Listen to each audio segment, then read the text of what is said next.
Praise lord. ఇర్మియా గ్రంథం 17వ అధ్యాయం 8వ వచనం.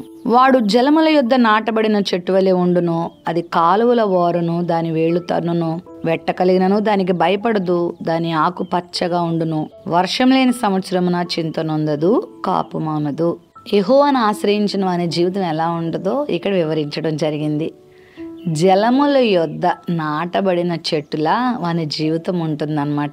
జలముల దగ్గర నాటబడిన చెట్టు ఎప్పుడు పచ్చగా ఉంటుంది. అయితే వర్షం లేని సంవత్సరంలో కూడా అది చింత నొందదు, కాపు మానదు. అంటే ప్రతికూల పరిస్థితులు ఎదురైనప్పుడు, అపవాది శోధనలు ఎదురైనప్పుడు కూడా ఆ చెట్టు ఫలిస్తూనే ఉంటుంది. దాని వ్రేళ్ళు చాలా లోపలికి వేరుతనుతాయి అన్నమాట.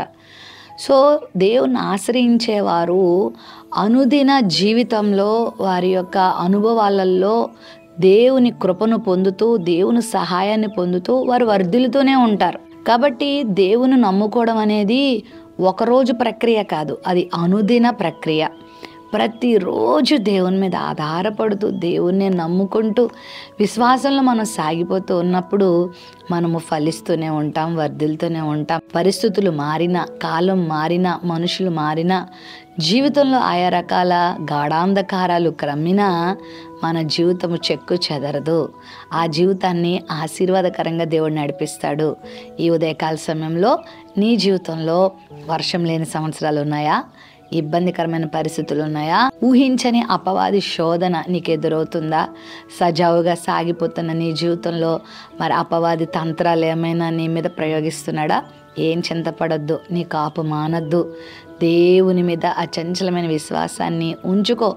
ఆయన మీద అపనమ్మికను తెచ్చుకోవద్దు, అవిశ్వాసిగా ఉండొద్దు. విశ్వసించు.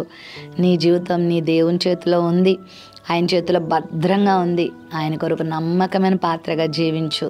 ఆయన చిత్తాన్ని నెరవేర్చు. ఆయననే లోకానికి చూపించు. ప్రభు పని కొరకు నీ నడుం కట్టుకొని ప్రభు పని కొరకు పరుగులు పెట్టు. ప్రభు పనిలో సాగిపో. ఇంకా వేరే దుష్ట ఆలోచనలకు కానీ, అపహాసుకుల స్నేహాలకు కానీ, లోక సంబంధమైన వ్యసనాలకు కానీ నీ జీవితంలో చోటు ఇవ్వకుండా పరిశుద్ధత వైపున సాగిపో. ఆయన నమ్ముకొని జీవించు. దేవుడిని గొప్ప విజయాన్ని ఇస్తాడు. జలముల యొద్ద నాటబడిన చెట్టులా ఎప్పుడు పచ్చగా ఉంటావు, ఆశీర్వాదకరంగా ఉంటావు. ప్రేమ నమ్మకం కలిగిన మా తండ్రి, నీ బిడ్డల జీవితాన్ని ఆశీర్వాదకరంగా చేయండి. ఎలాంటి అపవాది తంత్రాలు ఆ బిడ్డల జీవితం మీద ప్రయోగించబడినప్పటికీ నీ సన్నిధిని వారికి ఉంచి, నీ వెలుగును వారికి ఉంచి అద్భుతాలు మీరు జరిగించమని యేసు నామములో ప్రార్థించి వేడుకొంచున్నాం తండ్రి. ఆమెన్.